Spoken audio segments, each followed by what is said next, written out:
The thunder of motorcycle engines echoed across the abandoned industrial road like a storm rolling in from nowhere. Sunlight cut through the clouds in sharp, broken beams, catching the chrome of dozens of bikes that rumbled forward with determination.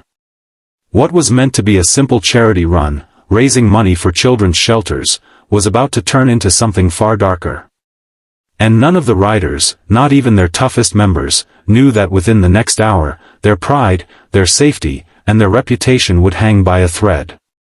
Only one stranger, an elderly man in worn denim overalls and a plaid shirt, would stand between them and disaster. Before the story unfolds, if you believe in kindness, second chances, and the power of unexpected heroes, please like this video, comment below, share it with someone you care about, and don't forget to subscribe to the channel. It helps more than you know. The Hells Angels chapter leading the ride had planned every detail carefully. They carried toys, clothes, and envelopes of donation money strapped to their bikes. They were trying to change how people saw them, not as outlaws or troublemakers, but as human beings trying to give back. Their leader for the day, a heavily tattooed man named Raven, had been the one to push the idea. He believed that every tough man had a softer story hidden behind scars, and this run was his proof. But when the group slowed down to pass through an old industrial district, an empty stretch of forgotten factories, broken windows, and rusted iron, the atmosphere changed. The road narrowed. The air felt heavy. And suddenly, from inside one of the hollow buildings, a group of local troublemakers stepped out. They weren't concerned about charity. They saw only money, leather, and the chance to test their courage against men they thought they could intimidate. The riders came to a halt. Engines idled. The tension rose like steam. The group of young men blocking the way moved closer with false bravado, though the tremble in their hands betrayed them. They demanded the riders hand over all the charity money, claiming the area was their territory, and no one passed without paying. Raven stepped off his bike, calm but rigid, prepared to reason with them. But reasoning wasn't what these men were looking for. As the standoff grew, the air inside the warehouse behind them shifted. An old man, his beard gray and his steps slow but steady, emerged holding a wooden crate. He didn't look like someone who belonged in a confrontation between hardened bikers and street troublemakers, but he stepped forward without fear. His gentle eyes scanned the faces, and he seemed to see straight through the anger and insecurity.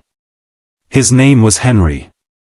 Henry had lived in that district for 40 years, long enough to watch the factories close, the families move away, and the younger generation be swallowed by hopelessness. He knew the troublemakers, knew their fathers, their old houses, their stories. And he understood something that neither side did: this standoff wasn't really about money. It was about pride, fear, and the desperate desire to feel powerful in a world that had forgotten them. Henry set down the crate and stepped directly between the two groups as if he had nothing to lose. The troublemakers were startled at first, unsure how to respond to someone who wasn't intimidated by them. Raven and the riders watched silently, confused but respectful. Henry reached into his overalls and pulled out a stack of money, bills he had been saving for months to repair his leaking roof. Without hesitation, he held it out to the young men. He told them to take it, to let the bikers pass, and to think carefully before turning a bad moment into a lifetime of regret. The troublemakers stared at the money. They hadn't expected anyone to treat them with trust instead of hostility. Something in Henry's voice broke through their bravado. One of them, a boy barely in his 20s, lowered his eyes, shame softening his expression. He murmured something to the others, and slowly, they stepped back. They didn't take the money. They didn't argue. They simply dissolved into the shadows, leaving the road open and the silence thick with emotion. Henry sighed with relief. The riders relaxed. But Raven, touched deeply by what he had witnessed, walked toward the elderly man.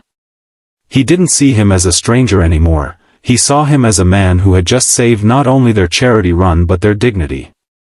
Henry had been willing to risk his savings, his safety, and his pride for the sake of peace. Raven opened the crate Henry had been carrying.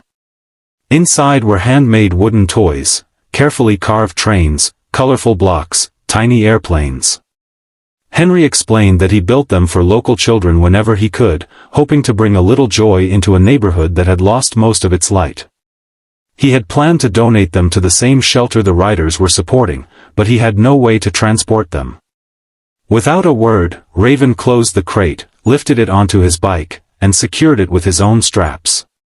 Henry watched in disbelief as the entire group of riders gathered around him, one offering tools, another offering help, another clapping him gently on the shoulder.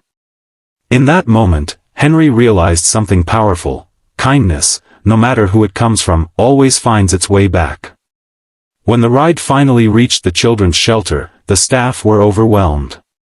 Not only had the Hells Angels brought money, toys, and supplies, they brought the hand-carved creations of a man who had believed that even in darkness, a small act of love could make a difference. The children's faces lit up, their laughter filling the air like music. And for the first time in years, Henry felt hope blooming in a place long abandoned by it. Raven later returned to the industrial district with his chapter, not to intimidate, but to help. They repaired Henry's roof. They delivered food to struggling families. They cleaned abandoned lots. And in doing so, they inspired the same young men who had once tried to rob them. Slowly, piece by piece, the neighborhood began to rebuild, not through fear, but through unity. Because sometimes, heroes don't wear leather or ride steel. Sometimes, they wear old denim overalls and carry wooden crates filled with love.